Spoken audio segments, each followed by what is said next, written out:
நிகழும் ஸ்ரீ மங்களகரமான சோபகிருது ஆண்டு மார்ச் மாதம் 14ஆம் தேதி வியாழக்கிழமை அன்று சதுர்த்தி திதியில் பரணி நட்சத்திரத்தில் வைத்ருதி நாம யோகத்தில் சித்தயோகம் கூடிய நன்னாளில் இந்த மகத்தான பங்குனி மாதம் பிறக்கிறது. பிறக்கும் இந்த பங்குனி மாதத்தின் கிரக நிலைகளை பார்க்கும்போது மேசத்தில் குரு பகவானுடன் இணைகிறார் சந்திர பகவான். கன்னி ராசியில் கேது பகவானும் மகர ராசியில் செவ்வாய் பகவானும் உள்ளனர். சூரிய பகவான், புதன் பகவான், ராகு பகவான் மீன ராசியில் சஞ்சாரம் செய்கின்றனர். கும்பராசியில் சனி பகவானுடன் சுக்கிரன் உள்ளார். இம்மாத கிரக பெயர்ச்சி என எடுத்துக்கொண்டால் செவ்வாய் பகவான் மகரத்தில் இருந்து கும்பராசிக்கு பெயர்ச்சி அடைகிறார். சுக்கிர பகவான் கும்பத்தில் இருந்து மீனராசிக்கு பெயர்ச்சி அடைகிறார். சந்திர பகவானை பொறுத்தவரை மேசத்தில் ஆரம்பித்து 2.25 நாட்கள் வீதம் 12 ராசிகளை கடந்து ரிஷபத்தில் அமர்ந்து பலன்களை தரப்போகிறார். இம்மாத சிறப்பாக குரு பகவான் நீச நிலையில் இருந்து வக்ர நிலைக்கு மாறுகிறார். இதன் காரணமாக உச்ச பலன்களை அள்ளி தரப்போகிறார் குரு பகவான். இந்த கிரக அமைப்பினால் உங்கள் வாழ்வில் ஏற்படக்கூடிய சுப மற்றும் அசுப பலன்கள் என்ன என்பதனையும், அசுப பலன் ஏற்படுமாயின் ராசிக்காரர்கள் செய்ய வேண்டிய பரிகாரம் என்ன, வழிபட வேண்டிய தெய்வம், வழிபடும் முறை என்ன என்பதனை பற்றி விரிவாக காண்போம்.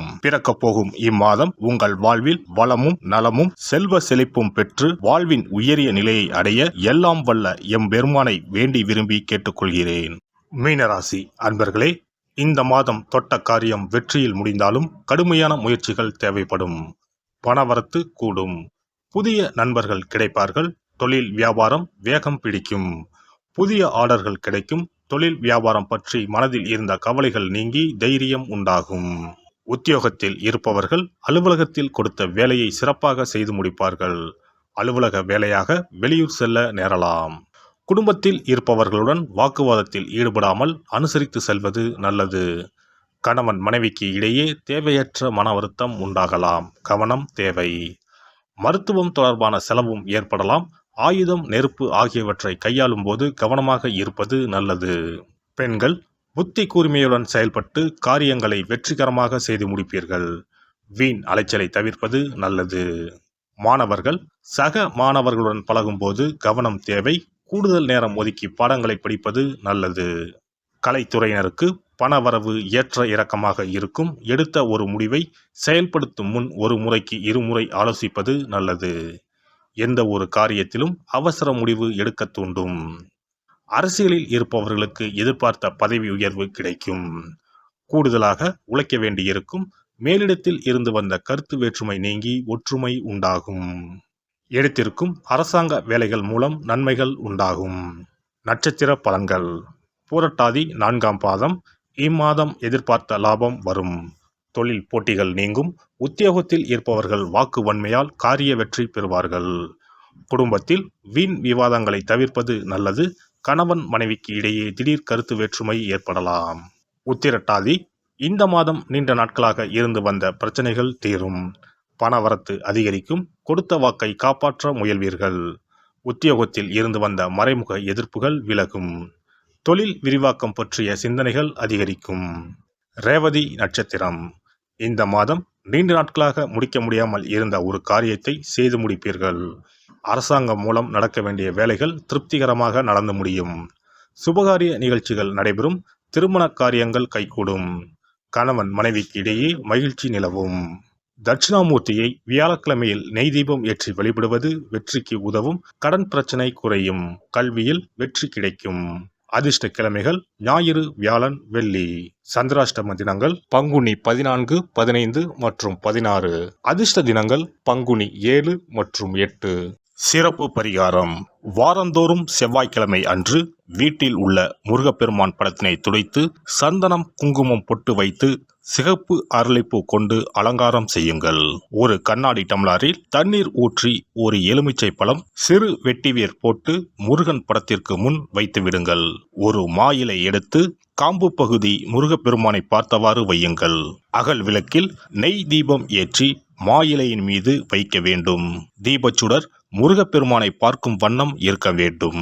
கண்களை மூடி முருகப்பெருமானை மனமாற வேண்டி உங்கள் வேண்டுதல்களை வையுங்கள்.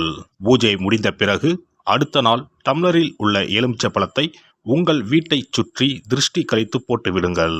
6 வாரங்கள் வரை இந்த வெட்டி வேரை மாற்ற தேவையில்லை. இவ்வாறு செய்து வழிபட்டு வர குடும்பத்தில் உள்ள எப்படிப்பட்ட கஷ்டமாக இருந்தாலும் அந்த கஷ்டத்திற்கு தீர்வு கிடைக்கும். நம்பிக்கை இல்லாமல் எந்த ஒரு வழிபாடும் செய்யக்கூடாது. நம்பிக்கையோடு செய்யும் பட்சத்தில் கைமேல் பலன் கிடைக்கும்.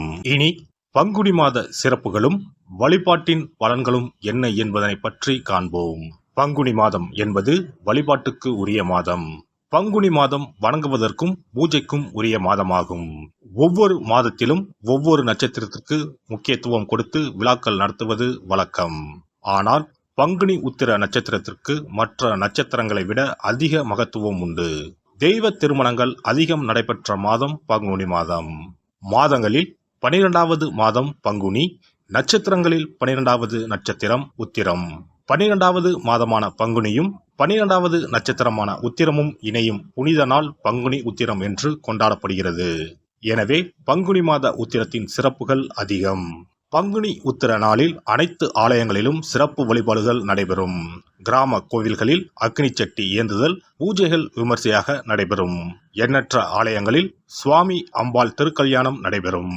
சிலருக்கு கைகூடாமல் திருமணம் தள்ளி போனால் பங்குனி உத்திர நாளில் விரதம் இருந்து இறைவனை வழிபட்டால் வெகு சீக்கிரம் திருமணம் கைகூடும் என்பது ஐதீகம். அதோடு காதலிப்போர் மனதுக்கு பிடித்தவரை கரம் பிடிக்கவும் பங்குனி உத்திர விரதம் இருப்பது மிகுந்த பலனை கொடுக்கும். பங்குனி உத்திரம் கல்யாண விரதம் என்றும் அழைக்கப்படுகிறது. 8 வகையான மகா விரதங்களில் கல்யாண விரதமும் ஒன்று. ஆகவே இந்த நாளில் திருமணம் ஆகாத இளையோர் விரதம் இருந்து தமக்கு நல்ல வரன்கள் கிடைக்க வேண்டும் என்று சிவபெருமானையும் பார்வதி தேவியாரையும் வேண்டுவது நல்ல பலன்களை பெற்றுத்தரும். இத்தினத்தில் மேற்கொள்ளும் விரதம் மிகவும் விசேஷமானது. நீண்ட நாள் ஒற்றுமையுடன் வாழ விரும்பும் தம்பதியர் விரதம் இருந்து சிவனுக்கும் சிவ பார்வதிக்கும் அபிஷேகம் செய்வார்கள். இந்த விரதத்தை முருகனை வேண்டியும் செய்யலாம். அதோடு அன்னதானம், வஸ்திரதானம் செய்வதும் சிறப்பானது. ஜாதக தோஷத்தால் திருமணம் தடைபட்டவர்கள் வழிபாடு மேற்கொள்ளவும் சிறந்த நாள் இதுவாகும். செவ்வாய் தோஷம் காரணமாக திருமண தடைகளை சந்திப்பவர்களுக்கு பங்குனி உத்திரத்தன்று முருகனை மனமுருகி வணங்கினால் திருமண தடைகள் நீங்கி திருமணம் சுபமாக முடியும்.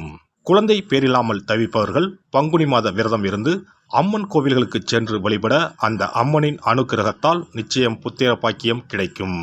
தொழில் மற்றும் வியாபாரங்களில் ஈடுபடுபவர்கள் தமிழ் வருடத்தின் கடைசி மாதமான பங்குனி மாத தினத்தில் திருஷ்டி பூசணிக்காய் வாங்கி உங்கள் வியாபார இடங்களை திருஷ்டி கழித்து அதற்குரிய நேரத்தில் உடைக்க வேண்டும். இப்படி செய்வதால் உங்களுக்கு இந்த ஆண்டு ஏற்பட்ட தோஷங்கள் அனைத்தும் நீங்கும். பங்குனி உத்திர நன்னாளில் நம்மால் முடிந்த அன்னதானங்களை செய்வது மிகுந்த புண்ணியம் தரும். எலுமிச்சை சாதம் அல்லது தயிர் சாதம் அல்லது சர்க்கரை பொங்கல் என அன்னதானம் செய்யலாம். அதேபோல் நம்மால் முடிந்த அளவுக்கு மஞ்சள், சரடு, குங்குமம், கண்ணாடி என மங்கள பொருட்களை பெண்களுக்கு வழங்குவது விசேஷ பலன்களை கொடுக்கும். முருகப்பெருமான் நமக்கு இதுவரை இருந்த காரிய தடைகள் அனைத்தையும் களைந்து நமக்கு நல்வழி காட்டி அருளுவார். பங்குனி மாதத்தில் அனைத்து நாட்களிலும் கோவிலுக்கு சென்று வருவது மிக்க பலனை தரும். மேலும் செல்வ செழிப்புடன் வாழ்வதற்கு உதவும். எல்லாம் வல்ல இறையருளால் நீங்களும் உங்கள் அன்பு குடும்பமும் உடல் நலம், நீலாயுள், நிறை செல்வம், உயர் புகழ், மெய்ஞானம் ஓங்கி வாழ்க வளமுடன். இந்த வீடியோ பதிவு உங்களுக்கு பிடித்திருந்தால் லைக் பண்ணுங்க, கமெண்ட் பண்ணுங்க, ஷேர் பண்ணுங்க. மறக்காம சப்ஸ்கிரைப் பண்ணுங்க. பக்கத்துல இருக்கிற பெல் பட்டனை கிளிக் பண்ணுங்க. நன்றி, வணக்கம். ஓம் நமச்சிவாய. சிவாய நம.